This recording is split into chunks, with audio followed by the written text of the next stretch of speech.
bos, siang-siang gini kalau lagi gabut, mulut rasanya pengen ngunyah aja. Biar nggak tambah galau, enaknya nyobain yang pedes-pedes nih. Dijamin galau dan laparnya hilang seketika. Nih ada rekomendasi makanan yang pedes, ada rasa gurih-gurih gitu tapi ngangenin. Buat ciwi-ciwi pasti suka, tapi cowok doyan juga kok. Kuah sambalnya dijamin bikin tambah ngiler bos. Yap, makanan khas Bandung yang terbuat dari aneka kerupuk mentah yang direbus lalu diberi bumbu pedas emang punya cita rasa yang khas.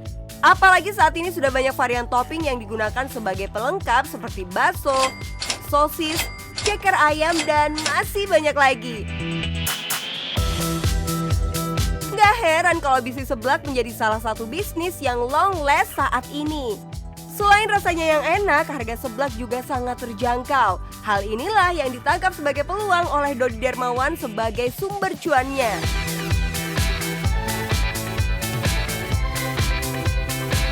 Halo bos, nama gue Odi Darmawan. Sekarang gue lagi di samping pintu masuk Plaza Indonesia, tepatnya di Odi Seblak. Odi Seblak ini adalah usaha gue sendiri. Dan sekarang di sini gue mau ngasih tahu kalian semua bagaimana caranya kita bikin seblak ala Odi Seblak. Yuk, ikutin. Oke guys, jadi Odi Seblak ini kita bahan-bahannya sendiri itu dikirim langsung dari Bandung. Itu ada ini namanya siomay kering. Ini juga ada batagor kering. Batagor kering, kita juga pakai kue tiaw, ada bakso juga, ada sosis, kerupuk, dan kita juga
ide gimana kalau misalkan saya ini buka seblak aja.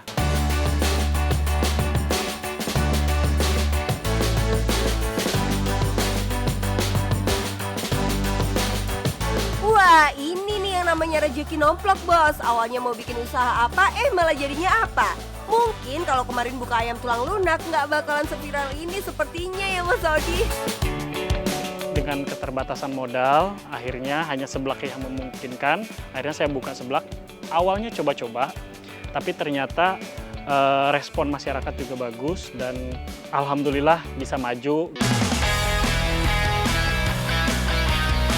Wah, kayaknya Odi sama seblak sudah berjodoh. Semoga bisa langgeng dan makin cuan lebar.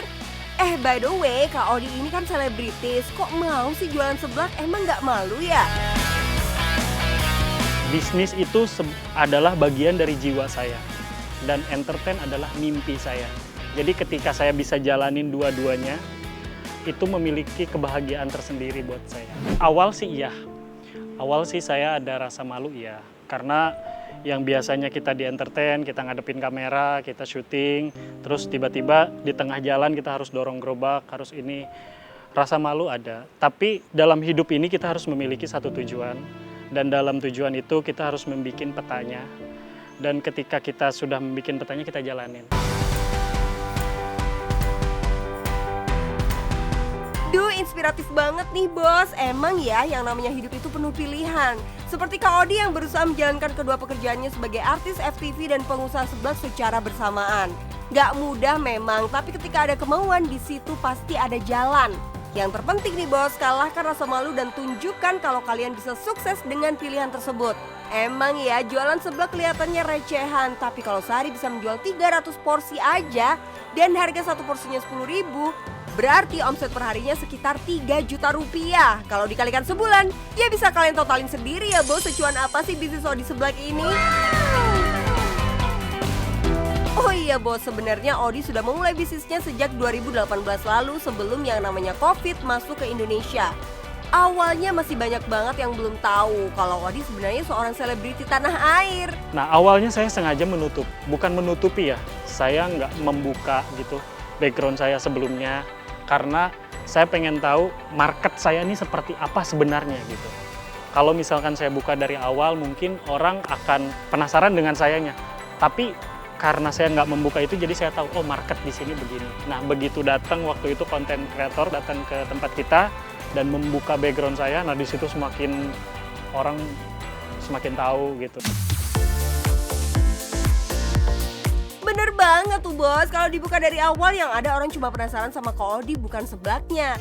Dari sini kita bisa tarik kesimpulan bahwa kualitas produk itu tetap nomor 1 ya bos. Kalau yang lain sih cuma bumbu aja tuh. Strategi market yang baik memang bisa mendongkrak penjualan, tapi kalau produk yang dijual kualitasnya nggak baik, dijamin usahanya nggak bakalan langgeng. Oke bos, jadi buat teman-teman semua yang mau mencoba untuk berbisnis, jangan pernah takut, buka aja, apapun bisnisnya. Karena buat saya pribadi ya, memilih bisnis itu gampang, tapi bertahan dalam pilihan itu yang sulit. Kita mau bisnis apa, kita tinggal tentukan, kita mau bisnis ini. Tapi kita mempertahankan pilihan kita, itu yang sulit. Tapi apapun pilihan Anda, yang penting cuan bos.